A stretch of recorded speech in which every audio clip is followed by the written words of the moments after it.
হন। আমাদের সমাজের বিচারকদের কাছেও নবীর সুন্নাহ আইন অনুযায়ী বিচার সালিশটা হয় না। 7টা খুন করে কোনো আসামি যদি সামনে দাঁড়িয়ে যায় আর টেবিলের নিচ দিয়ে টাকার 2টা বান্ডেল যদি নেতার পকেটে ভরে যায়, তাহলে সাথে সাথে বিচারটা করে অপরাধীদেরকে ছেড়ে দিয়ে নিরপরাধ মানুষকে ফাঁসিয়ে দেয়। আমাদের কাছে সমাজের মধ্যে ইসলাম নাই, তাহলে ব্যক্তি জীবনে ইসলাম নবী মানি না, পারিবারিক জীবনে নবীর মূল্য দিলাম না, সামাজিক জীবনে নবীর মূল্যায়ন করলাম না। আর রাষ্ট্রীয় জীবনে 54টা বৎসর চলে গেছে মুসলমানদের কপাল থেকে। এই 54টা বৎসরে আমার বাংলাদেশে লেনিন, কার্ল মার্কস, মাও আব্রাহাম লিঙ্কনদের গণতন্ত্রের আইন চলেছে, সমাজতন্ত্রের আইন চলেছে, ধর্মনিরপেক্ষ মতবাদ আর জাতীয়তাবাদের বেঈমানদের আইন দিয়ে আমার রাষ্ট্র পরিচালনা করা হয়েছে। আজ পর্যন্ত আমাদের সংবিধান ইসলামতন্ত্র আজও পর্যন্ত জায়গা পেল না। ওরা ওদের মানব রচিত তন্ত্রের আইন দিয়ে রাষ্ট্র চালাচ্ছে। আমার ইসলামী তন্ত্র কেন কোথায়? 90% মুসলমানের বাংলার জমিনের সংবিধানে তো গণতন্ত্র থাকতে পারে না। গণতন্ত্র, সমাজতন্ত্র, জাতীয়তাবাদ, ধর্মনিরপেক্ষ মতবাদ সহ পৃথিবীর সমস্ত তন্ত্র তো বেঈমানদের বানানো। মুসলমানদের তন্ত্র তো একমাত্র ইসলামতন্ত্র। 90% মুসলমানের বাংলার জমিনের সংবিধানে নবীর ইসলামতন্ত্রকে জায়গা দিল না। তারা আমাদেরকে জাস্ট মুলা ঝুলিয়ে দিয়েছে, আমাদেরকে দেখাচ্ছে হুজুর আপনি কি বলেন, আমাদের বাংলাদেশে ইসলাম চলে না। সংবিধান খোঁজ দিয়ে দেখেন হুজুর, সংবিধানে লেখা আছে রাষ্ট্র ধর্মর নাম ইসলাম। হ্যাঁ আমি দেখেছি সেটা। আপনি হুজুর দেখেন না, সংবিধানের শুরুতে লেখা আছে বিসমিল্লাহির রহমানির রহিম, পরম করুণাময় অসীম দয়ালু আল্লাহর নামে শুরু করছি। হুজুর সংবিধানে তো বিসমিল্লাহ দিয়ে শুরু করেছে, রাষ্ট্র ধর্মের নাম ইসলাম দেওয়া আছে। আর বোকা মুসলমান জাতি জাস্ট এই 2টা জিনিস দেখে আমরা খুশি হয়ে গেছি। আমরা এখন নিজেদের পরিচয় দিচ্ছি পৃথিবীর 2য় বৃহত্তম মুসলিম রাষ্ট্রের মালিক আমরা সেই বাংলাদেশি। আমাদের দেশটা রাষ্ট্র ইসলাম অনুযায়ী চলে। মুসলমান যেই সংবিধানের শুরুতে লেখা আছে বিসমিল্লাহির রহমানির রহিম, আল্লাহর নাম দিয়ে সংবিধান শুরু করে সংবিধানের মধ্যে তারা কি দিল? মদের আইন বৈধ, সুদের আইন বৈধ, পতিতালয় বেশ্যাখানা বৈধ। আর ডক্টর কামালরা নীতি নির্ধারক সহ যারা সংবিধানে বিসমিল্লাহ দিয়ে শুরু করে মদের আইন বৈধ করে দেয়, সুদের আইন বৈধ করে দেয়, বেশ্যাখানা যারা বৈধ করে দেয়, তারা একটাই মুসলমানের জাত না। অথচ সেই সংবিধানকে আপনি মনে করে নিয়েছি ওটা আমাদের সংবিধান, মুসলমানদের সংবিধান। আরে মুসলমানদের সংবিধান যদি হতো তো সংবিধানে রাষ্ট্র ধর্ম ইসলাম থাকার পাশাপাশি গণতন্ত্রকে লাথি দিয়ে ছাটাপিটা করে তাড়ানো দরকার ছিল। সমাজতন্ত্র বেঈমানদের বানানো কুফরি তন্ত্রগুলোকে তাড়ায়া আমার বাংলাদেশের রাষ্ট্রীয় ভাবে আইন হওয়ার দরকার ছিল। লেনিনের আইন মানব না, কার্ল মার্কসের আইন মানব না, মানব রচিত তন্ত্রের আইন মানব না। আমাদের বাংলাদেশে একমাত্র আইন নবীর আইন। অথচ সেই আইন আপনার আমার কাছে এখন পছন্দনীয় না। এখন আমাদের সমাজে যারা নেতা, এই যে আগামী নির্বাচন যখন আসবে দেখবেন নেতাদেরকে যদি প্রশ্ন করেন আপনি ক্ষমতায় এসে কি করবেন, নেতারা দেখবেন কি চমৎকার ভাবে বলবে আপনাদের আসার সময় দেখলাম রাস্তাঘাটটা ভাঙা, আমি যদি ক্ষমতার মসনদে আসি আমি রাস্তাটা সুন্দর করে বানায় দিব, স্কুল বানায় দিব, কলেজ বানায় দিব, অমুক তমুক বানায় দিব। আপনি নেতাকে স্পষ্ট করে জানায় দেন এই ফালতু কথা শোনার মতো সময় আমাদের নাই। 54 বছর ধরে শুধু আপনারা সব করেছেন, আজও পর্যন্ত একটা পিচের রাস্তা পেলাম না। আপনাদের জবান থেকে এগুলো আমরা শুনতে চাই না। আপনি ওয়াদা দেন ক্ষমতার মসনদে গিয়ে ইসলামের আইন বাস্তবায়ন করবেন কিনা। ইসলামের আইন যদি বাস্তবায়ন হয়ে যায় সবকিছু অটোমেটিক তো হয়ে যেত, কিন্তু মুসলিমরা আজকে ইসলামের আইন চায় না। ব্যক্তি জীবনে নবী মানলো না, পারিবারিক জীবনে নবী মানলো না, সামাজিক জীবনে নবী মানলো না, রাষ্ট্রীয় জীবনে নবী মানলো না। দাড়ি নাই, টুপি নাই, পাঞ্জাবি নাই। ওই কুলাঙ্গার যখন মরার সময় তার কবরে রাখার সময় আমরা কি সুন্দর করে বলি বিসমিল্লাহি ওয়া আলা মিল্লাতি রাসূলিল্লাহ, রাসূলের ধর্মের অনুসরণে তার কবরে রেখে যাচ্ছি। অথচ সুকুমারের চেহারার মধ্যে দাড়ি ছিল না, টুপি ছিল না, পাঞ্জাবি ছিল না, ইসলামে আইনের বিরোধিতা করত। ওরে কবরে রাখার সময় বলছেন নবী ইসলামের ধর্মের অনুসরণে তার কবরে রাখছি। আল্লাহর সাথে এর চাইতে বড় ধোঁকাবাজি আর কিচ্ছু হতে পারে না। আমরা আল্লাহকে ধোঁকা দিচ্ছি। আমরা এখন মুসলমানেরা নবীর সুন্নাত মানি না, নবীর আদর্শও মানি না। কিছু কিছু নেতারা কয় মুহাম্মদের আইন তো 1500 বছর আগে আসছে, সেটা কি আর এই ডিজিটাল যুগে চলে? অথচ এই মূর্খ কুলাঙ্গার জানেও না মুহাম্মদের আইন এসেছে 1500 বছর আগে। আর তুই যে গণতন্ত্র পালন করস, তোর গণতন্ত্র তো 2000 বছর আগে গ্রিসের অ্যাথেন্সে তৈরি হয়েছিল। 2000 বছর আগের গ্রিসের অ্যাথেন্সের আইন গণতন্ত্র দিয়ে যদি আমার রাষ্ট্র চলতে পারে, 1500 বছর আগের ইসলাম দিয়ে আমার রাষ্ট্র চলতে পারে। কিন্তু সেটা আমরা কইলেই ওরা আমাদেরকে মানবে না। নিজেদের পরিচয় দিচ্ছে বিএনপির লোকেরা আমি জিয়ার সৈনিক, আওয়ামী লীগের লোকেরা পরিচয় দেয় আমি মুজিব সেনা, জাতীয় পার্টির লোকেরা পরিচয় দেয় আমি এরশাদের সৈনিক। আহারে কপাল পোড়া উম্মত, তোমার নবী থাকতে জিয়া তোমার আদর্শ হলো কেমনে? তোমার নবী তো তোমার আদর্শ, মুজিব তোমার আদর্শ হলো কেমনে? জিয়া আপনার আমার আদর্শ হতে পারে না, মুজিব আপনার আমার আদর্শ হতে পারে না, এরশাদ আপনার আদর্শ হতে পারে না। মুহতারাম হাজিরিন, আমরা বড় ভাগ্যবান উম্মত, কারণ আল্লাহ তাআলা আপনাকে আমাকে যে নিয়ামত দিয়েছেন, এত বড় দামি নিয়ামত আল্লাহ আর কোন উম্মতকে দান করেন। মুসলিমদের জীবনের সবচেয়ে বড় উপহার হলেন মুহাম্মদুর রাসূলুল্লাহ সাল্লাল্লাহু আলাইহি ওয়াসাল্লাম। আমাদের জীবনের সবচেয়ে বড় উপহার, কারণ আমার নবীর চাইতে দামি কোন সম্পদ কোন সৃষ্টি জগতে আর আছে? সবচেয়ে দামি সম্পদ তিনি আমাদের। নবীজিকে আল্লাহ এত দামি করে বানিয়েছেন, এটা বলার আগে এটা শুনেন যে আমরা কত দামি। নবীর আলোচনা তো অনেক দূরের কথা, ওটা তো আলোচনায় ছোট্ট জবান দিয়ে সম্ভব। আমাদেরকে আল্লাহ কতটা মর্যাদা দিয়েছেন। হাফিজ আহমদউদ্দিন ইবনে কাসির রাহিমাহুল্লাহ কিতাব লিখেছেন তাফসীরুল কোরআনিল আযীম ইবনে কাসির, খণ্ড ৮ 443 নম্বর পৃষ্ঠার মধ্যে তিনি একটা riwayat এনেছেন হযরত আলী ইবনে উরওয়া রাহিমাহুল্লাহ থেকে। যাকারা রাসূলুল্লাহ সাল্লাল্লাহু আলাইহি ওয়াসাল্লাম আরবাআতাম মিন বনি ইসরাঈল। হুজুর আকদাস আলাইহিস সালাম সাহাবীদের সামনে একদিন আগের যুগের উম্মতেরা আমলি কারগুজারি শোনাচ্ছিলেন যে সাহাবীরা, আগের যুগের উম্মতরা কত আমল করতো জানো? বনী ইসরাইলের ৪ জন মানুষ ছিল, এই মানুষগুলো এত বেশি আমল করেছে যে আবাদুল্লাহ ৮০ আমা, জীবনের ৮০টা বছর টানা তারা আল্লাহর ইবাদতে সময় কাটিয়ে দিয়েছে। সুবহানাল্লাহ বলবেন না? আরো জোরে বলেন। হাদিসের মধ্যে আসছে যখন আপনি আল্লাহর জিকির করেন, আপনার জিকিরের আওয়াজ যত দূর পৌঁছাবে তত সৃষ্টি কিয়ামতে আল্লাহর কাছে আপনার জন্য সাক্ষী দিবে। আল্লাহ বলা ছেড়ে বলেন সুবহানাল্লাহ। তো ওই বনী ইসরাইলের ৪ জন মানুষ জীবনে ৮০ বছর টানা আল্লাহর ইবাদত করলেন। শুধু আমল করেছেন এমন নয়, এই ৮০ বছরের ভেতরে লাম ইয়াসুহু তারফাতা আইন, এক মুহূর্তের জন্য তারা কোনো গুনাহ করেন, শুধু আমলই করেছে। আরেকটা হাদিস আসছে আব্দুল মানসুর সুয়ুতির খণ্ড ১৫ ৩৩৫ নম্বর পৃষ্ঠা। হুজুর বলেন, হযরত কাতাদা রাহমাতুল্লাহ আলাইহি বিশিষ্ট তাবী, তিনি বলেন কানা ফি বনি ইসরাঈল রাজুল, বনী ইসরাইলে একজন মানুষ ছিল। এই মানুষটা এত বেশি আমল করত, তার আমলের একটা সিস্টেম ছিল। ইয়াকুমুল লাইল হাত্তা ইউসবিহ, এই লোকটা সারা রাত তাহাজ্জুদে নামাজ পড়ত। আর যখন সকাল হতো সুম্মা ইউজাহিদুল আদুওয়া বিন নাহার হাত্তা ইউমসি, আর সকাল হলে সন্ধ্যা পর্যন্ত অস্ত্র সজ্জে সজ্জিত হয়ে আল্লাহর দ্বীনের পথে জিহাদ করত। সারা রাত তাহাজ্জুদ, আবার সারাদিন জিহাদ, এভাবে করে ১-২ দিন না, ফাফআলা যালিকা আলফা শাহর, জীবনের ৮০টা বছর টানা, জীবনের ১০০০ মাস টানা এমন আমল করে জীবন কাটিয়ে দিয়েছে। আচ্ছা কল্পনা করেন তো, যেই মানুষগুলো জীবনের ৮০ বছর গুনাহমুক্ত ভাবে শুধু আমল করলেন, ১০০০ মাস টানা রাতে তাহাজ্জুদ দিনে জিহাদ করলেন, তাদের আমল নামায় কিয়ামতে নেকির সংখ্যা কত প্রচুর পরিমাণ হবে।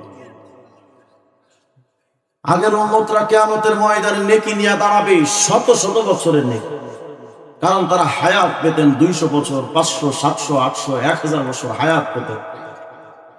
আর জামে তিরমিজি ২৩৩১ নম্বর হাদিসে আসছে, হুজুর বলেন উমর উম্মতি মিন ৬০ সানাতান ইলা ৭০ সানা, আমার উম্মত তো হায়াতের টাইম পায় স্বাভাবিকভাবে ৬০-৭০ বছর। আমাদের হায়াতে টাইম কম, আবার গায়ে আগের উম্মতের মতো শক্তিও নাই, আবার প্রচুর পরিমাণ ফিতনা। এই সব কিছুর ভেতরে আমাদের আমল নামায় নেকির সংখ্যা তো একেবারেই কম। আগের উম্মতের নেকির অভাব নাই, শতাব্দীর পর শতাব্দীর নেকি থাকবে তাদের। আপনার আমার আমল নামায় নেকি কম। কিয়ামতে আগের উম্মতের নেকির পাল্লার দিকে তাকায় দেখবে শত শত বছরের নেকি, আর আপনার আমার আমল নামার দিকে ফেরেশতারা তাকায় দেখবে বাইসা ছিল 60 বছর, এর মধ্যে 55 বছর হুদা হাকিজ রিটার্ন। ঠিক না? আমাদের আমল তো কম, আগের উম্মতের আমল বেশি।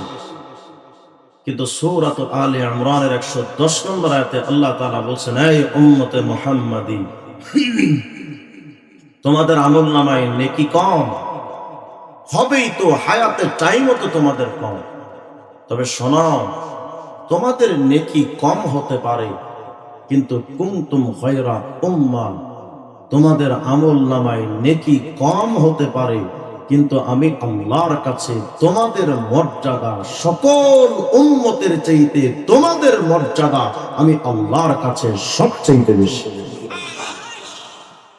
শুধু তাই নয়, সহিহ বুখারীর 8787 নম্বর হাদিস আছে, হুজুর বলেন, নাহনুল আখিরুন, আমরা তো দুনিয়াতে এসেছি সবার পরে, আস-সাবিকুনা ইয়াউমাল কিয়ামা, কিন্তু কিয়ামতের ময়দানে আপনি আমি আল্লাহর জান্নাতে যাব সবার আগে। আচ্ছা, এই যে মর্যাদা, আমল কম হওয়ার পরও এই যে মর্যাদা পেলাম, বলেন তো কিসের কারণে? এই তো মাশাআল্লাহ, কারো ছিল নবীজির ছিল।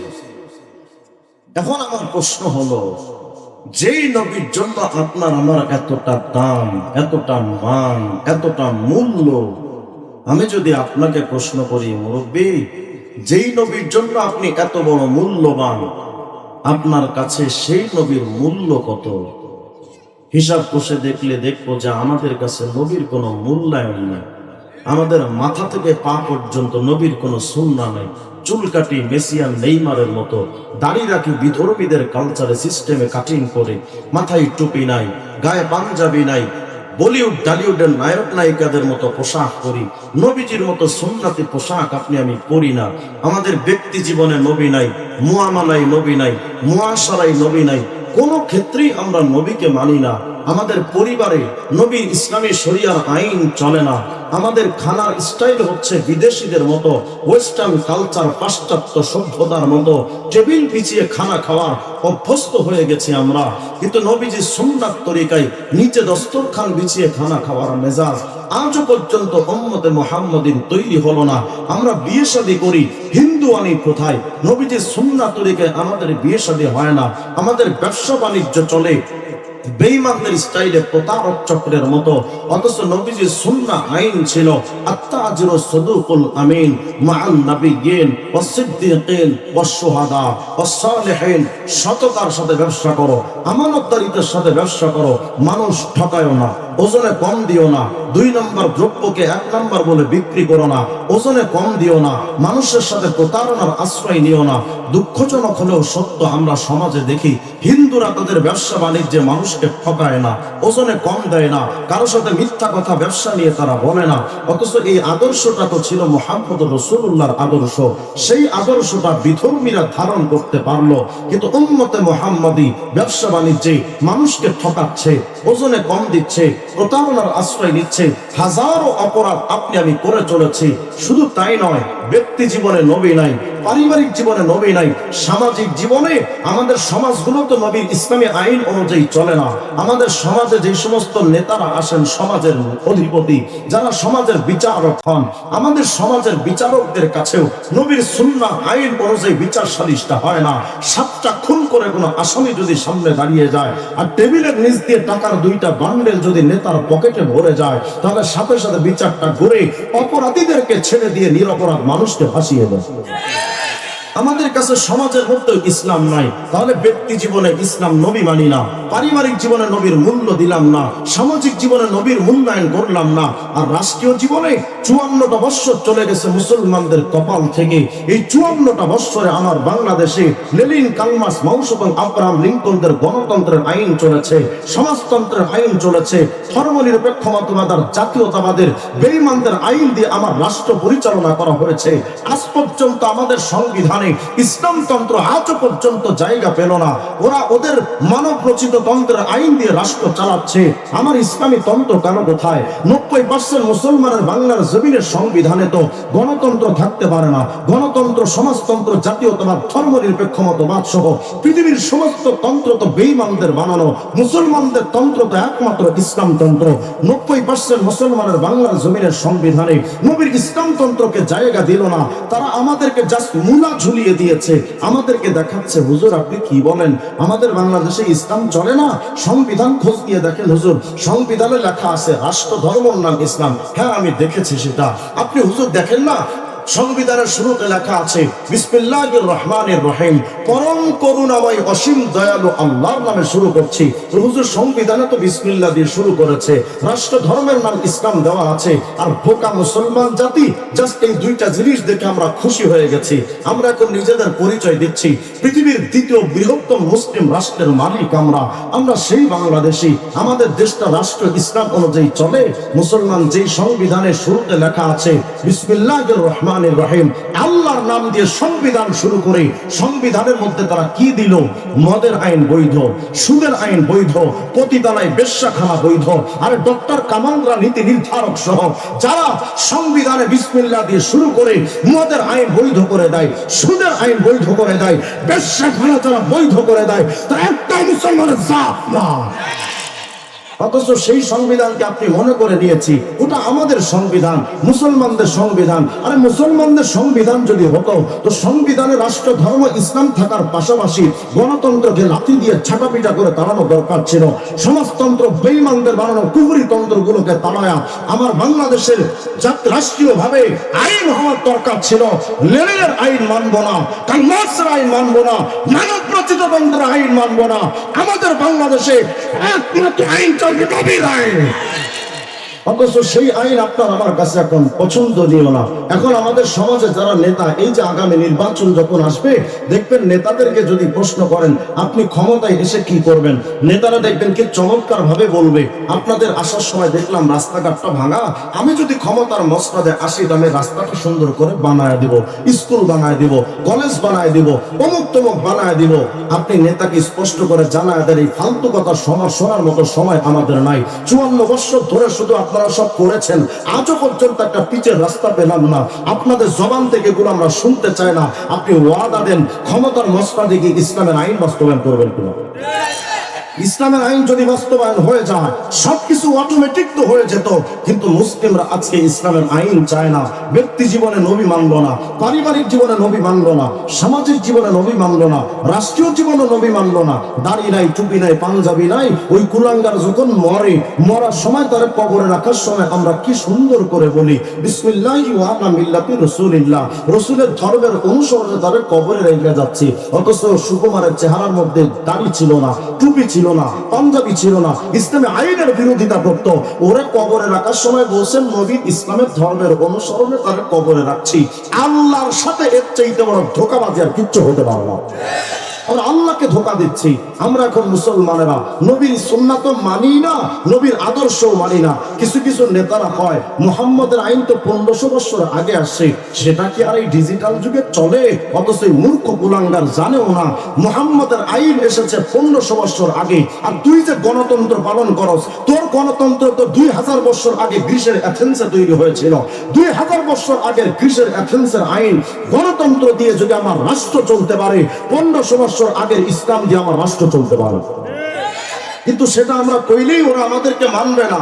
নিজেদের পরিচয় দিচ্ছে বিএনপির লোকেরা আমি জিয়া সৈনিক, আওয়ামী লীগের লোকেরা পরিচয় দেয় আমি মুজিব সেনা, জাতীয় পার্টির লোকেরা পরিচয় দামি এরশাদের সৈনিক, আহারে কপাল পোড়া উম্মত। তোমার নবী থাকতে জিয়া তোমার আদর্শ হলো কেমনে? তোমার নবী তো তোমার আদর্শ, মুজিব তোমার আদর্শ হলো কেমনে?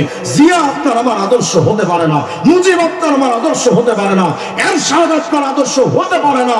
আরে গোটা মুসলিম উম্মাহ একমাত্র আদর্শ মুহাম্মদ রাসূলুল্লাহ।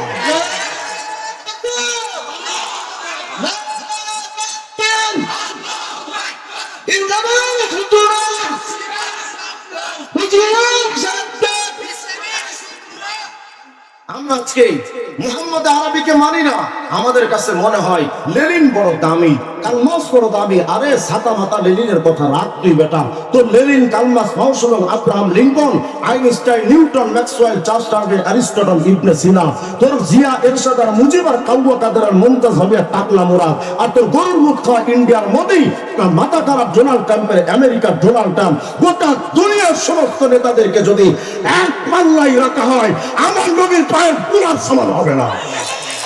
যদি তাই হয়, তুমি লেনিনকে মানতে পারলা, কালমার্ক্সকে মানতে পেরেছো, বেঈমানরা যদি তাদের মানতে পারে, মুহাম্মদের সৈনিকদের উম্মতে মুহাম্মদের আওয়াজ তোলা দরকার ছিল। আমি লেনিন মানবো না, কালমার্ক্স মানবো না, মাও সেতুং মানবো না, আমার রাষ্ট্রে একমাত্র নবীজির ইসলাম চান। কিন্তু আপনি আমি সেটা মানলাম না, সেটা আপনার আমার কাছে পছন্দ হলো না। ভাবতেছি হুজুর মুহাম্মদ রে কি আপনি মানা যায়? মুহাম্মদ তো অনেক আগের মানুষ, তিনি তো বড় শিক্ষিত মানুষ ছিল না। বেটা তুমি কোন মুহাম্মদ আরবের কথা কও? তোমার আমার মতো এই অধম কুলাঙ্গার যদি আমার নবীকে না মানে, কি যাবে আসবে আপনার আমার নবীর? আপনার আমার নবী তো শুধু আপনার আমার মানার জায়গা থেকে তিনি শুধু মাতবু না, আপনার আমার নবীকে মানতেন কারা? খোলেন আস-সিরাজুল মুনির নামক কিতাব, খণ্ড 3 পৃষ্ঠা 315 তালাশ করে দেখবেন আপনার আমার নবীকে মানতেন কারা। হযরত জিবরিল আমিন এসেছেন রাত্রবেলা, নবী চলেন আজকে ইসরা আর মেরাজের সময় এসেছে, আল্লাহ আপনাকে ডেকে পাঠিয়েছেন, ওঠেন নবী। নবীজি উঠলেন, মসজিদে হারাম থেকে মসজিদে আকসা বুরাকে সওয়ার হয়ে চলে গেলেন। মসজিদে আকসায় যখন নবী আসলেন, সাল্লাল্লাহু ওয়া জিবরাইল কুল্লু ওয়াহিদ রাকাতাইন, 2 রাকাত নামাজ আদায় করলেন। নবীও পড়লেন, জিবরিল আমিনও পড়লেন। জিবরিল আমিন তাকায় দেখলেন, আহারে মসজিদে আকসায় যে মুহাম্মদের আগমন আজকে, এই মুহাম্মদ তো শুধু সাধারণ কোন নেতা না, তিনি যেমন মানুষের নেতা, তিনি তেমন জিন্নাতেরও নেতা, তিনি তেমন ফিরিস্তাদেরও নেতা, আকাশের নেতা, জমিনের নেতা, সূর্যের নেতা, চাঁদ সিতারা, milky galaxy, Andromeda galaxy, Icarus বলেন আর কালপুরুষ নেহারিকার ব্ল্যাক হোল, গোটা সৃষ্টি জগতের নেতা তো মুহাম্মদ রাসূলুল্লাহ। এত বড় একজন নেতা আজকে এসেছেন মসজিদে আকসায়, তাকে আহলা ওয়া সাহলা মারহাবা জানাতে হবে, শুভেচ্ছা স্বাগতম দিতে হবে। এমন কোন লোক মসজিদে আকসায় তখন ছিল না, কারণ রাত্রবেলা কে থাকবে মসজিদে? নবীজির স্বাগতম দেওয়ার মতো কেউ নাই।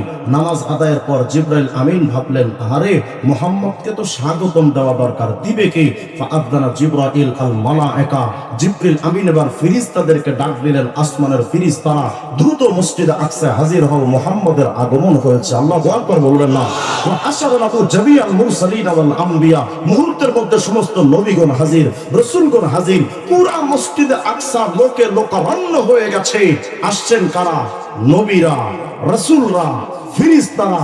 কি চমৎকার এক দৃশ্যায়ন হয়েছে আজকে মসজিদে আকসায়। একটু ভাবেন তো, যেই মসজিদে আকসায় আজকে এসেছেন নবী রাসূল আর ফেরেশতারা, ওই মসজিদে আকসার দৃশ্যপটটা কত চমৎকার ছিল।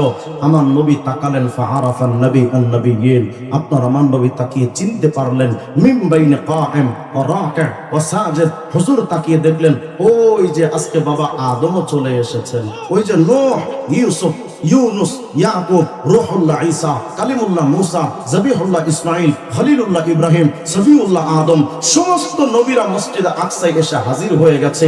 ইতিমধ্যে ফাআযানা মুআদ্দিন, একজন আযান দিয়ে বসেছে, নবী দেখতেছেন আযান দিচ্ছে। ওয়া উকিমাতিস সালাহ, ইকামত হয়ে গেল।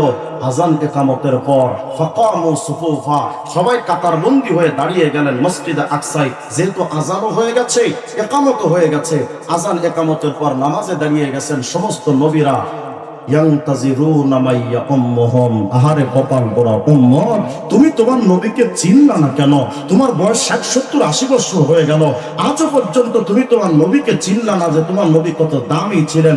হুজুর দাঁড়িয়ে আছেন মসজিদ আকসা, আযান ইকামত হয়ে গেছে, প্রত্যেকটা কাতারে কাতারে মুসল্লিরা দাঁড়ালো। কিন্তু আজকে যে মুসল্লিরা দাঁড়িয়েছেন, এই মুসল্লি কি আপনার আমার মতো মানুষ? কেউ বা নবী, কেউ বা রাসূল, কেউ বা ফেরেশতা। আল্লাহু আকবার বলবেন না? এত চমৎকার একটা মসজিদের জামাত, এই জামাতে ইয়ান্তাজিরুনা মাইয়া উম্মুহুম, ইমামতি করবে কে? আদম? না না, তিনি চলে না। খলিলুল্লাহ ইব্রাহিম, তিনিও হিম্মত করেন না। ইমামতি করবে কে? সবাই দাঁড়িয়ে আছেন কাতারে কাতারে কাতারে, পিনপতন নীরবতা, নিস্তব্ধতার আধার, সবাই দাঁড়িয়ে আছেন। আল্লাহর হাবিবও দাঁড়ানো। জিবরিল আমিন দেখছেন ইমামতের মুসল্লা খালি, কেউ সামনে এগিয়ে যায় না। আদম যায় না, নূহ যায় না, ইব্রাহিম যায় না, কেউ সামনে এগিয়ে যায় না।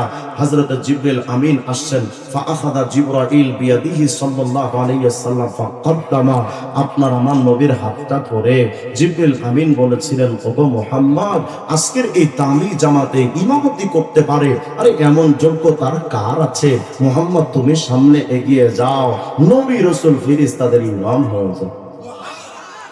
আপনার আমার নবীকে মানতেন জিবরাইল ফেরেশতা, রূহ ফেরেশতা, আদম থেকে নিয়ে ঈসা নবী পর্যন্ত সমস্ত ফেরেশতারা যেই নবীকে মানে, তুমি সেই নবীকে মানতে পারলা না। তোমার মাথায় নবীর টুপিটা উঠলো না, তোমার মুখে নবীর দাড়িটা উঠলো না, তোমার গায়ে নবীর পাঞ্জাবিটা উঠলো না। তুমি রাজনৈতিক ক্ষেত্রে মানছো জিয়া এরশাদ আর মুজিব রে, Lenin, Karl Marx, Mao Zedong, Abraham লিঙ্কনকে।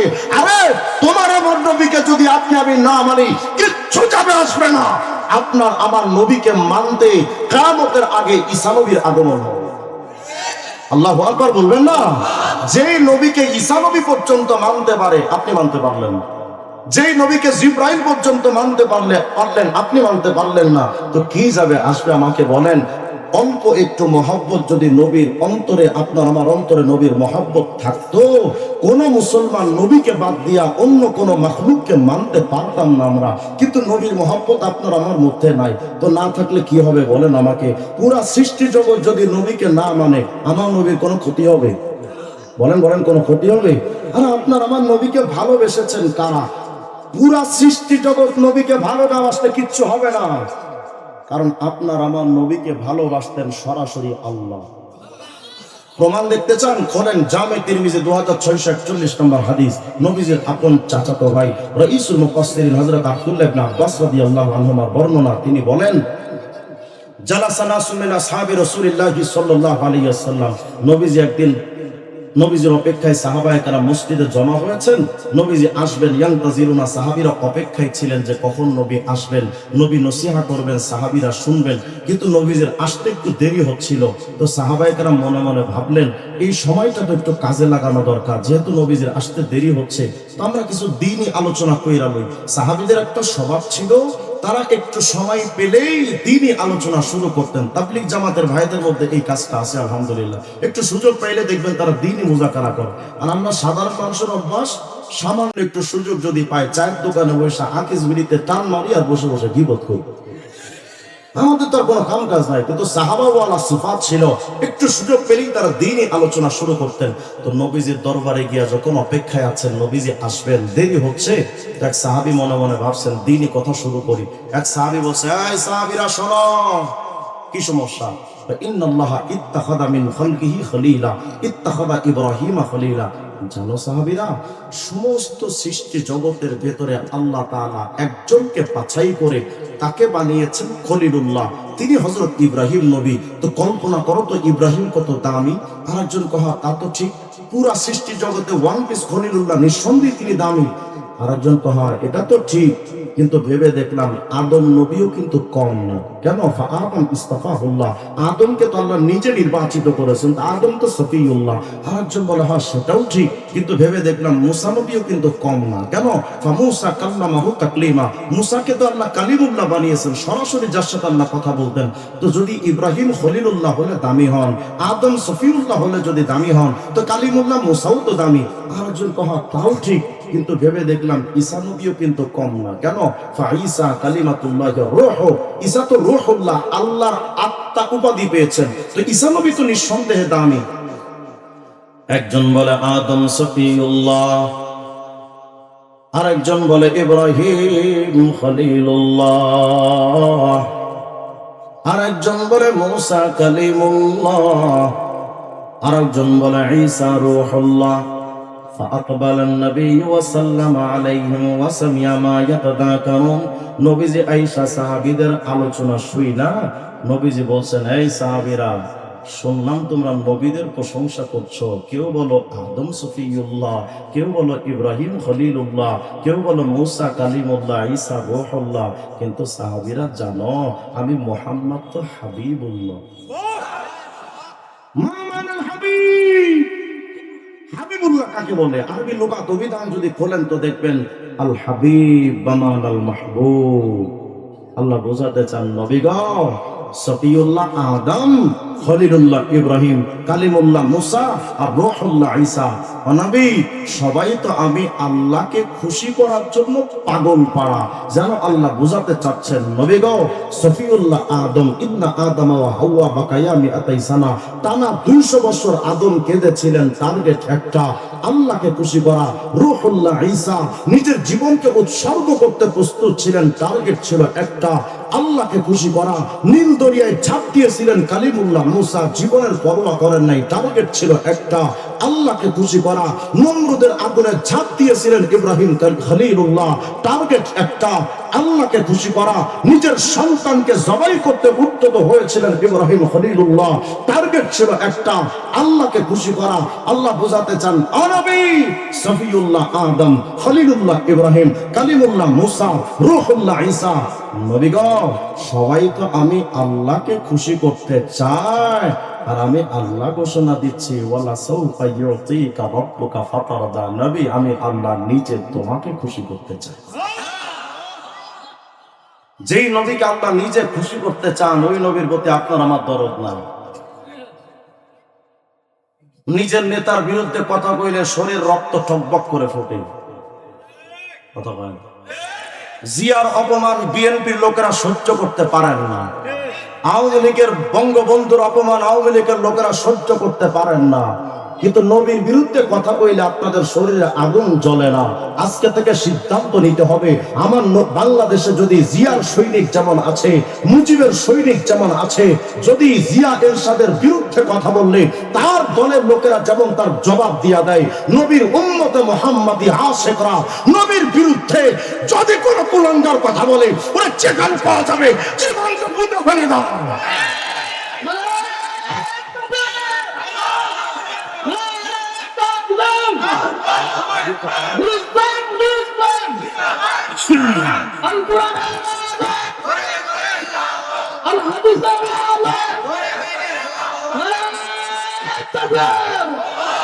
গত 54টা বছর ধরে আমরা সরকারদের কাছে আবেদন করে আসছি, জিয়ার ব্যাপারে কটূক্তি করলে তার ব্যাপারে আপনারা আইন করেছেন, মুজিবের বিরুদ্ধে কথা বললে তার ব্যাপারে আইন করেছেন, কেউ কটূক্তি করলে সাথে সাথে গ্রেফতার করে আদালতে ঢুকিয়ে রাখেন।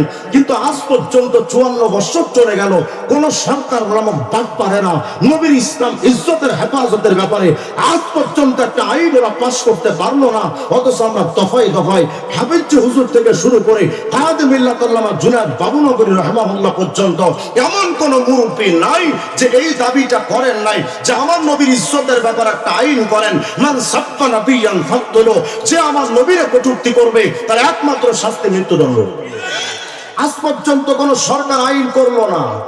করবেন না তো লাগবে না তোদের আইন, লাথি মারি তোদের ওই আইনে। যেই সংবিধান নবীর ইজ্জতের হেফাজতের আইন থাকে না, ওই সংবিধান আমি মানি না। হয়তো আপনারা আমার নামে রাষ্ট্রদ্রোহী মামলা দিতে পারেন যে হুজুর সংবিধানের বিরুদ্ধে কথা বলেছে, তো ঠিক আছে, এটা আমি বুঝে শুনে সুস্থ মস্তিষ্কে দেমাগ খাটিয়েই তো বলছি, পরিপূর্ণ সচেতনতার সাথে বলছি। সরকার শেখ হাসিনা আমাকে 2 বার কারাগারে নিয়ে গেছে, ইউনূস সরকার যদি 10,000 বার নিয়ে যায়, তবু এই কথা বুক ফুলিয়ে বলবো, যেই সংবিধানে নবীর ইজ্জতের আইন থাকে না, ওই সংবিধান মানি না।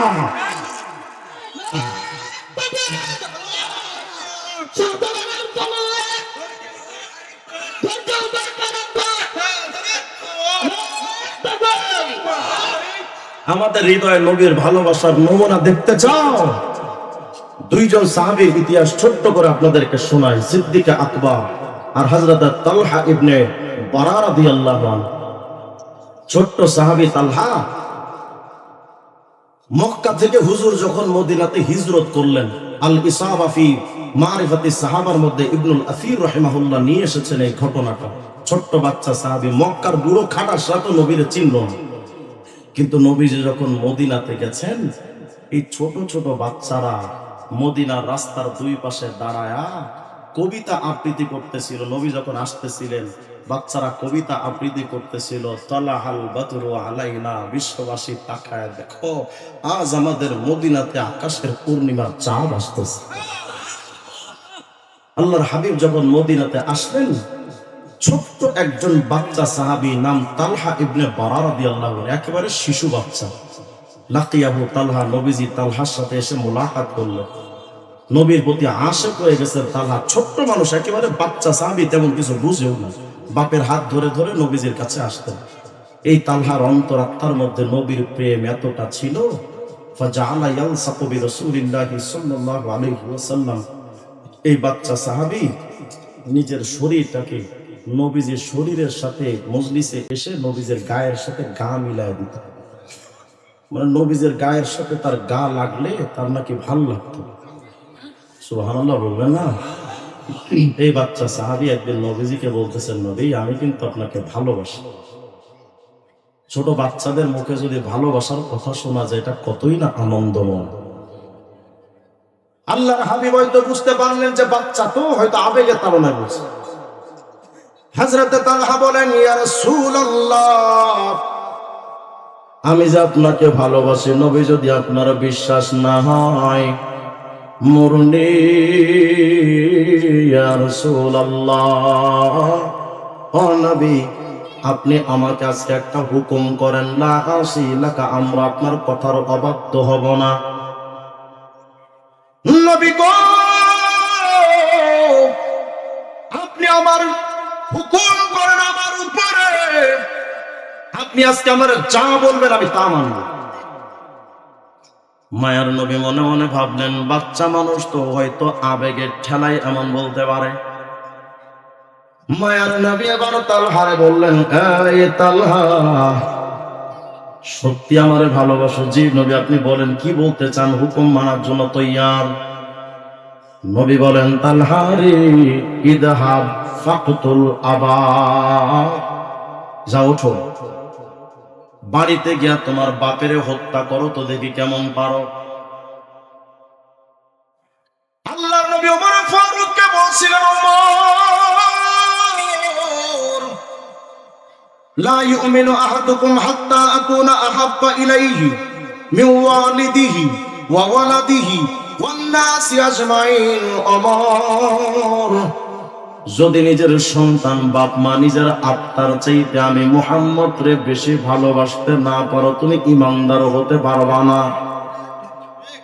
আরে মুমিন, আপনার ঈমানের পরীক্ষা তো তখন হবে যখন আপনার স্ত্রী আপনাকে বলে, তুমি দাড়ি রাখলে ভাল লাগে না, আমার দাড়ি কাটো।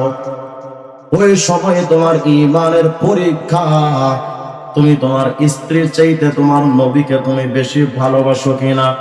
যদি নবীর প্রতি তোমার ভালোবাসা বিবির চাইতে যদি বেশি হয়, বউরে ওই সময় জানা দাও যে তোর চাইতে আমার নবী আমার কাছে প্রিয়, থাকলে থাক, নইলে ভাগ, কিন্তু দাড়ি কাটবো না। কিন্তু আপনার আমার হৃদয়ে তো নবীর প্রেম বলতে কিছু নাই। বিবিরে খুশি করি, নবীরে নারাজ করি। মাসুম বাচ্চা, তালহা বাচ্চা শিশু।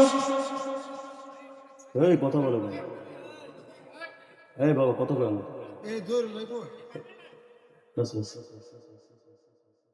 বাচ্চা সাহাবী হযরতে তালহা মায়ার নবীর মুখে যখন শুনেছেন বাপের হত্যা করো,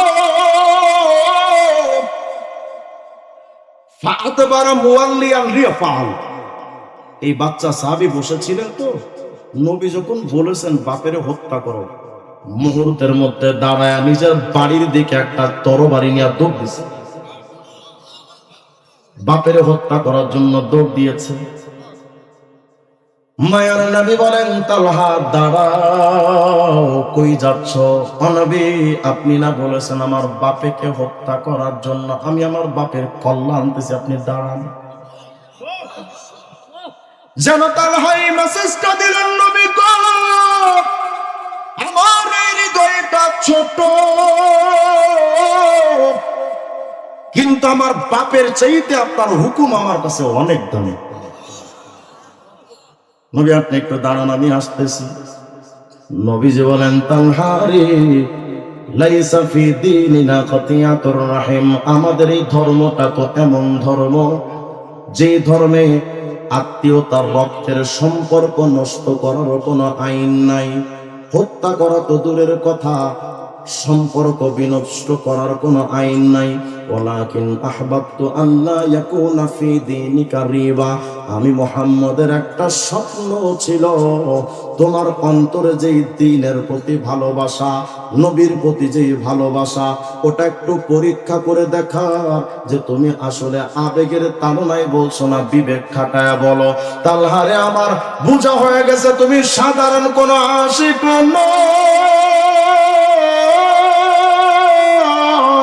তুমি মানুষটা বড় ছোট, কিন্তু তোমার পুরা হৃদয়ে ইশকে রাসূল দিয়ে ভরা।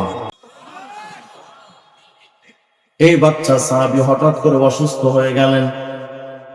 কয়েকদিন যাবত নবীজির দরবারে সাহাবী আসে না।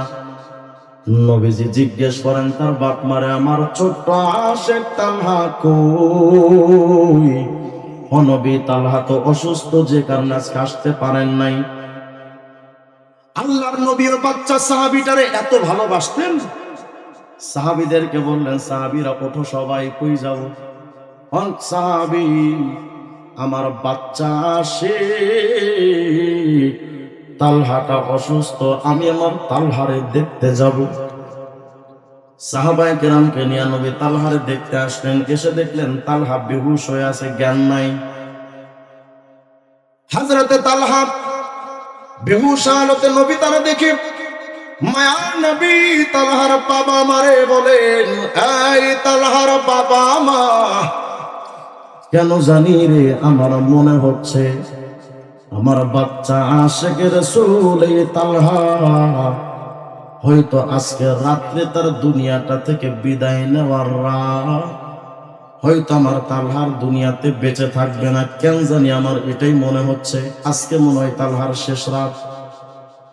তবে তালহার বাবা মা, আমার এই বাচ্চা সাহাবী তালহা যদি আজকে মারা যায়,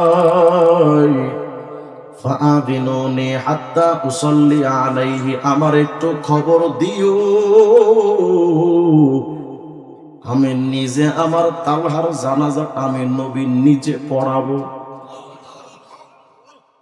আমার একটু খবর দিও। নবীজি কথা বলে চলে আসছেন। তালহা গভীর রাত্রে যখন হুঁশ আসছে, সারাদিন তো জ্ঞান ছিল না, যখন হুঁশ আসছে, এই বাচ্চা সাহাবী তালহা সর্বপ্রথম যে বাক্যটা জবান থেকে বের করেছিলেন, বাপের কথা জিগায় নাই, মায়ের কথাও জিজ্ঞাসা করেন নাই। এই তালহার জবান থেকে সর্বপ্রথম আওয়াজ আব্বু মাদানি রাসূলুল্লাহ।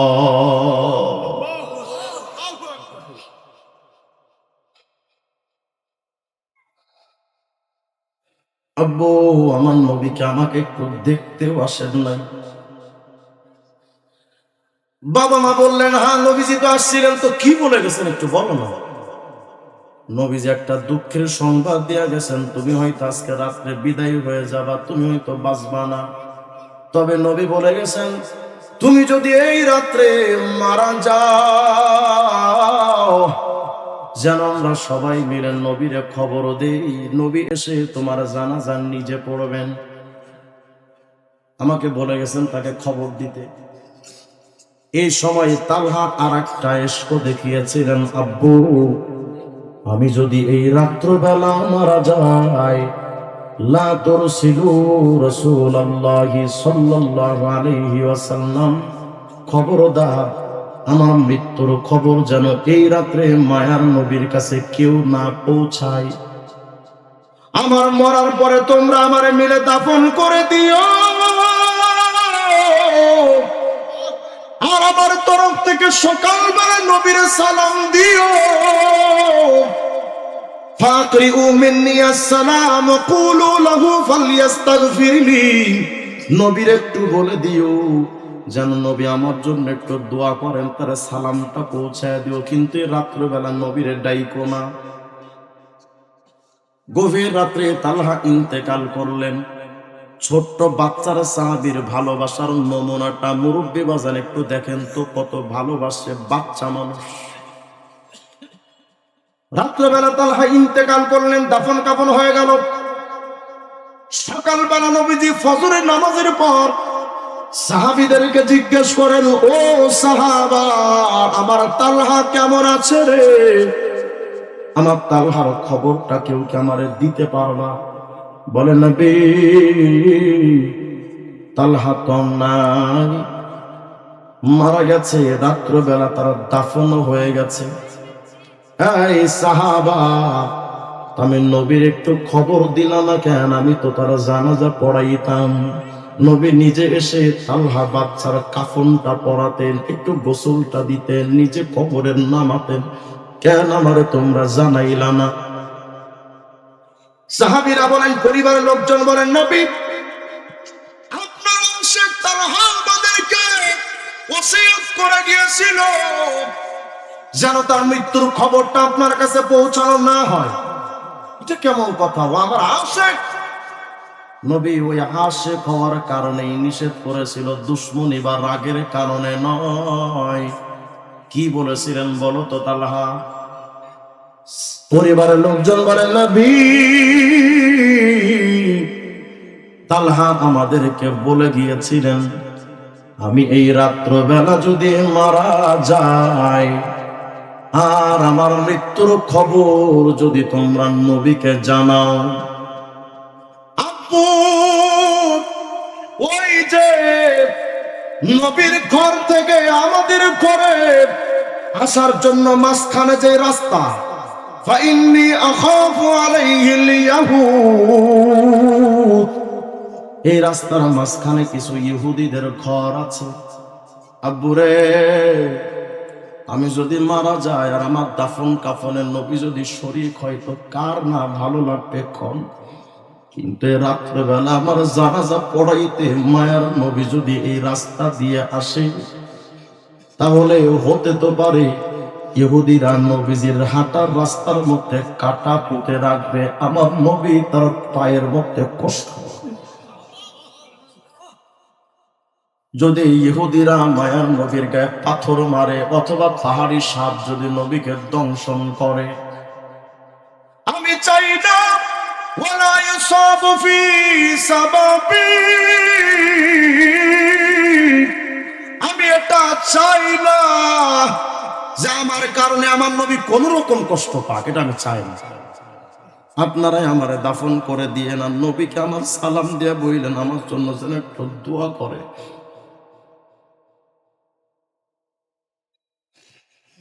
মায়ার নবী তালহার কথাগুলো শুনতেছিলেন আর চোখ থেকে নবীজি টপ টপ করে পানি পড়তেছিল। নবী বলেন, সাহাবীরা আমার তালহারে কোথায় দাফন করছে একটু চলো তো, আমি আমার তালহার কবরের কাছে যাব। কবরের পাশে মায়ার নবী দাঁড়ালেন।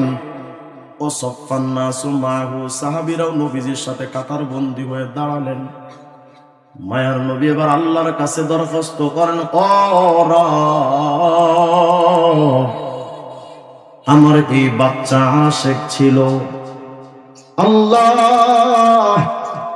আমি তার জানাজা পড়াইতে চেয়েছিলাম, কিন্তু আজকের টানে তালহা তার জানাজাটাও পড়তে দিল না। ও আল্লাহ, আমার তালহারে আমি আখিরি নজরটাও দেখতে পারলাম না। মালিক রে, কিয়ামতের ময়দানে তো আমার এই বাচ্চা তালহার সাথে আমার দেখা হবে। মালিক, যেই কিয়ামতে আমার তালহার সাথে আমার দেখা হবে, প্রথম দেখাতে আমি আমার তালহার দিকে তাকায়া একটা দৃশ্য দেখতে চাই। তাযহাকু ইলাই ওয়া ইয়াযহাকু ইলাই, আমি দেখতে চাই এমন দৃশ্য যে আল্লাহ কিয়ামতে তুমি আমার তালহার দিকে তাকায় তাকায় হাসবা আর আমার তালহাও তোমার দিকে তাকায় হাসবে, আর এই দৃশ্য আমি দেখতে চাই। মুমিন একজন বাচ্চা সাহাবীর ভালোবাসার নমুনা এটা। মহিলাদের অন্তরে নবীর প্রেম এত বেশি। ও পর্দার মা গো, তোমার সন্তান যদি নবীর মতো দাঁড়িয়ে রাখতে চায়, অনেক মহিলারা বাধা দেয়, না এই বয়সে তো দাঁড়িয়ে রাখা যাবে না। অথচ মদিনার এক প্রান্ত থেকে মিন্নাহিয়াতিল মদিনা, মদিনার এক প্রান্ত থেকে একজন মহিলা দৌড়ায় আসতেছে, উহুদের দিকে দৌড়াচ্ছে। খবর পেয়েছেন নবী শহীদ হয়ে গেছেন। উহুদের প্রান্ত থেকে মহিলা দৌড় দিয়া রাস্তা দিয়া যায়। কিছু সাহাবীদের সাথে দেখা, মহিলা কই যাও? উহুদে যাচ্ছি। লাভ নাই। এই মহিলা, তোমার যে বাচ্চাগুলো জিহাদের ময়দানে আসছিল তারা আর কেউ নাই, সবাই তো শহীদ হয়ে গেছে। মহিলা বলেছিলেন, সাহাবীরা আমি জানতে চাই না রে, আমার সন্তানরা আছে না শহীদ হয়েছে, আমি জানতে চাই না, আমার একটু খবর কও, আমার নবী কেমন আছে। কিছুদিন যাওয়ার পরে খবর শুনেছে স্বামী নাই, বলে জানতেও চাই না, শুনতেও চাই না, আমার খবর দাও, আমার নবী কেমন আছে। উহুদের প্রান্তে সাহাবীদেরকে জিগান, এই সাহাবীরা নবীর খবর একটু বলো তো, আমি নবীর কাছে যাব। মায়ার নবীর তথ্য দেওয়া হলো, পাহাড়ের ওপারে নবী আছেন, ওখানে গিয়া দেখতে পারেন। মহিলাটা বড় আগ্রহ লইয়া পাহাড়ের ওপারে যাইয়া তাকায় দেখে মায়ার নবী রক্তাক্ত অবস্থায় পাহাড়ের এক জায়গায় তিনি অবস্থান করছেন। এই মহিলা যাইয়া নবীজির ফাআখাযাত বিনাসিয়াতি সাওবিন নবী সাল্লাল্লাহু আলাইহি ওয়াসাল্লাম, মায়ার নবীর কাপড়ের একটা আঁচল ধরে এই মহিলা বলেছিলেন, নবী আমার এই বুকটার মধ্যে আজকে আমার সন্তান হারা যন্ত্রণা, আমার এই বুকটার মধ্যে আজকে আমার স্বামী হারা যন্ত্রণা, কিন্তু নবী আপনার জিন্দা চেহারা দেখে আমার মনের সব কষ্ট দূর হয়ে গেছে।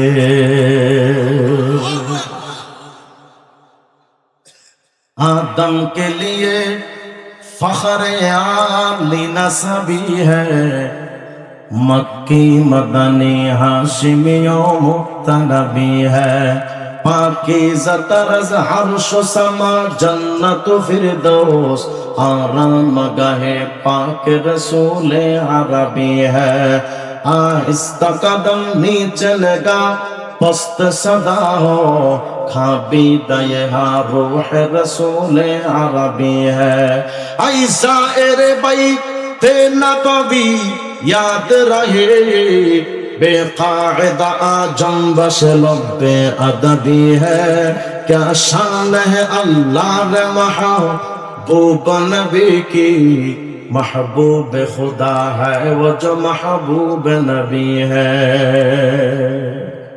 একজন বাচ্চার অন্তরে যদি নবীর প্রেমটা এত মজবুত হয়, তোমার বয়স তো 40, 50, 60, 70 বছর, বাজান কেন নবীর প্রতি আপনার মহব্বতটা আইলো না? যদি মহব্বত জমা রাখতে চাও, আজকে থেকে নবীজির সুন্নার টুপিটা লাগাও, মুখে দাড়িটা রাখো এক মুষ্টি, গায়ে পাঞ্জাবিটা উঠাও, খাওয়ার সময় নবীর সুন্নাত তরিকায় খানা খাও, শোয়ার সময় নবীজির সুন্নাত তরিকায় ঘুমাও। তুমি তোমার জীবনের সকল কাজের ক্ষেত্রে নবীর অনুসরণ করো। আর আজকে থেকে প্রতিজ্ঞাবদ্ধ হও, নবীর বিরুদ্ধে কোন কুলাঙ্গার যদি কথা কয়, ও যদি থানার ওসিও হয়, ওর থানা সুদ্ধা চালায় দেওয়া হবে। নবীর প্রেম। আবু বকর সিদ্দিক নরম মেজাজের সাহাবী, রিক্কাতুল কলব, আলিয়ানো কলবান, একেবারে নরম মেজাজের সাহাবী। ধাক্কা দিলেও কথা পায় না, মারলেও ফিরে তাকায় না, গালি দিলেও কথা পায় না, এত নরম মেজাজের সাহাবী। তাফসীরে রুহুল মানির মধ্যে সৈয়দ মাহমুদ বাগদাদী আলুসী রাহমাতুল্লাহর একটা রিওয়ায়াত এনেছেন, হযরত আবু বকর সিদ্দিক তার বাবা একদিন তার পাশে এসেছেন। তার বাবা তখনও মুসলমান হয়নি, আবু কুহাফা সাব্বান নবী সাল্লাল্লাহু আলাইহি ওয়াসাল্লাম। আবু বকরের পাশে এসে নবীরে গালি দিয়ে বসেছে। যেই মাত্র গালি দিয়েছে আবু বকরের সামনে নবীর এই নরম মেজাজের সাহাবী মুহূর্তের মধ্যে আগুন হয়ে গেছে। আমার নবীরে গালি দিয়েছে আমার বাবা, হাদিসের মধ্যে আসছে আবু বকর সাক্কাতান ফাসাকাতা, এক থাপ্পড় যে মারছে আবু বকর বাপেরই, এক থাপ্পড়ে জমিনে পড়ে গেছে। ফাদুকিরা যালিকা লি রাসূলিল্লাহ সাল্লাল্লাহু আলাইহি ওয়াসাল্লাম, নবীজির কাছে বিচার দেওয়া হলো আবু বকর তার বাপেরে মেরেছে। নবী জিজ্ঞেস করতেছেন আফআলতা ইয়া আবু বকর, হে আবু বকর এই কাজ করছো, বাপেরে মারছো তুমি? সিদ্দিক আকবর বলেন না আমি ইয়া রাসূলুল্লাহ, আমি আমার বাপেরে মেরেছি। আল্লাহর হাবিব বলেন আবু বকর লা তাউদ, আর মাইরো না, সাবধান, বাপের গায়ে হাত তুলবা। হযরত আবু বকর সিদ্দিক বলেছিলেন হুজুর আমার বাপ যে অন্যায় করছে, আজকে তো শুধু একটা থাপ্পড় মারছি, ওয়াল্লাহ আল্লাহর নামের কসম করে বলছে লাউকানা সাইফু করিবাম মিন্নি লা তারাতুহু, যদি আজ আমার হাতের কাছে তরবারি থাকতো আমি আমার বাপের কল্লাটা দ্বিখণ্ডিত করে ফেলতাম। এই হলো প্রেম। অথচ আজ পর্যন্ত আমাদের বাংলাদেশে একটা আইন হলো না, তো কি হবে আমাকে বলেন? পুরা বিশ্ব সভ্যতা যদি নবীর ইজ্জতের ব্যাপারে আইন পাস না করে, আমার নবীর কিচ্ছু আসে যাবে না। কারণ নবীর ইজ্জতের হেফাজতের জিম্মাদার কে? আল্লাহ বলছেন নবী ইন্না নাহনু নাযালনা যিকরা ওয়া ইন্না লাহু লাহাফিজুন, ও নবী কোরআন নাজিল করেছি আমি আল্লাহ, এটার হেফাজতের জিম্মাদার আমি আল্লাহ। তেমনি ভাবে আল্লাহ বলছেন নবী গো কোরআন হেফাজত আমি আল্লাহ করব, কারণ কোরআন আমার কালামুল্লাহ, ইন্না কাফাইনাকাল মুস্তাহজিইন, আপনার ইজ্জতের হেফাজত আমি আল্লাহই করব, কারণ কোরআন আমার কালামুল্লাহ আর আপনি আমার হাবিবুল্লাহ। অর্থাৎ গোটা বিশ্ববাসী যদি নবীর বিরুদ্ধে, নবীর ইজ্জতের বিরুদ্ধে কথা বলে, আমার নবীর কিচ্ছু আসে যাবে না। হ্যাঁ হ্যাঁ এটা তো ঠিক, নবীর বিরুদ্ধে কথা বললে নবীর ইজ্জত যাবে না, এটা তো ঠিক, কিন্তু আমাদের বোঝাপড়া আছে। সে যত বড় বাপের বেটা হোক না কেন, এই যে গত 2-3 দিন আগে আপনাদের ময়মনসিংহ ভালুকা মাস্টার বাড়িতে এক হিন্দু ঘোষণা করলো যে নবী 9 বছরের আয়েশাকে ধর্ষণ করে বিয়ে করছে। বলেন ওর কি পৃথিবীতে বেঁচে থাকার কোন অধিকার ছিল? আরো জোরে পাওয়া। কিন্তু আজ পর্যন্ত আমাদের সরকার এই নবীর তৌহিদের একটা বিচার করলো না, যে কারণে এখন জনমানুষের মধ্যে অবস্থাটা এমন হয়েছে যে প্রশাসন তো বিচার করবে না, তো নবীর দুশমন যারা তাদেরকে আর প্রশাসনের হাতে উঠায় দেওয়ার লাভ নাই, যে কারণে আশেকে রাসূলরা এখন নিজের হাতে বিচার উঠিয়ে নিয়েছে। সুতরাং এটাই চূড়ান্ত। আমি প্রশাসন সহ গোটা বিশ্বের মানুষের কাছে এই কথা সারা দেশে প্রচার করছি যে হয়তো নবীর ইজ্জতের বিরুদ্ধে যে কুলাঙ্গার কথা বলবে, আপনারা আইন করেন, বিচার করে মৃত্যুদণ্ডের আইন করেন, হয়তো আপনারা বিচার করবেন। আর যদি আপনারা বিচার না করেন, এই জনগণ 18 কোটি মানুষের 16 কোটি মুসলমান নবীর তৌহিদকে যেখানেই পাবে জীবন যুদ্ধ ফেলবে। প্রস্তুত থাকবেন ইনশাআল্লাহ। নবীর দুশমনদের সাথে আমাদের কোন আপোষ আজকে থেকে সিদ্ধান্ত চূড়ান্ত।